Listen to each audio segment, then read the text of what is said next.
Hi, in this video I'm going to be addressing one of your possible questions. Can we possibly trade this binary option strategy without the use of Martingale? Well, let's find out.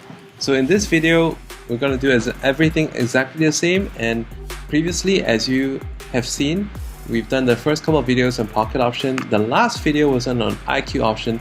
This video will also be done on IQ option, and I'll be exploring this aspect, whether you can actually profit if you're doing a fixed trading size. So why would we want to trade with a fixed trading size? Generally because if you trade with a fixed trading size, you're going to feel as though that you can scale faster. As long as you keep to a nice win-loss ratio, you're possibly able to make more money and less risk as well. In our previous video, the trades were all starting at $1, but this time let's scale it up to $5 per trade.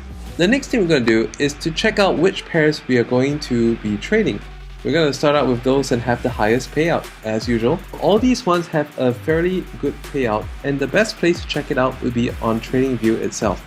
I think we're going to go with the pound USD, which is the first one. So as long as this finishes as a call, we're going to look at the end of this one. We're going to go a call on the next candle, and let's go.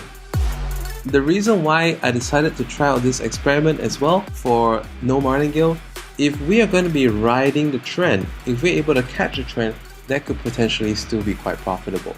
Okay, so we have half a minute more for this one, and then we're going to go in for the put. Alright, let's go.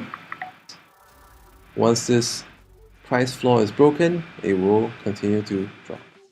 Alright, let's go. Okay, we saw a little bit of a delay here, but it got executed properly. It seems to be breaking up to the upside, and let's hope that it keeps up to that direction. Alright, it's extending all the way to the top. And like I said, whenever it's on a resistance, we may want to just stay out for that minute until the next signal comes up, so that we see the rejection take place. Okay, it seems to have broken that support. In this case, let's go in for a call on the next candle. Because earlier it did not break down to the downside, let's continue riding it for calls. Alright, let's go. As I mentioned in the previous video, even if a line appears here early, it may not necessarily mean that it will be a very strong resistance, because support resistance is only established when price goes to and moves away from an area. It's still a little bit early to say, and in the next half minute, maybe it could continue upward. So we'll see what happens basically. It could be either. Still pushing. Alright, this one is a bit unclear.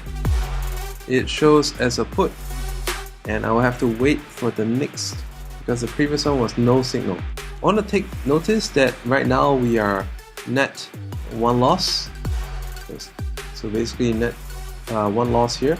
2 losses, 2 wins, and a loss. Alright, next trade.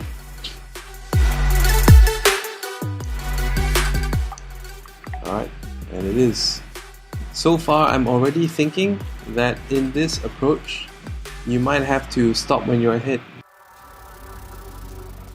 So let's do a count of the overall. This is 2 wins, 2 loss. Now this is 2 wins, 4 loss, 3 wins, 4 loss, 3 wins, 5 loss, 4 wins, 5 loss, 5 wins, 5 loss. After these two, it is 5 wins, 7 loss, 5 wins, 8 loss, 5 wins, 9 loss, 5 wins, 10 loss, 6 wins, 10 loss, 6 wins, 11 loss, 6 wins, 12 loss. And that is a win rate of 33%, which is really bad. This little test, we can't actually use this method without martingale. It's not accurate enough still. In our second video, or was it the first video, we had a good result with this time, which is the New York lunchtime.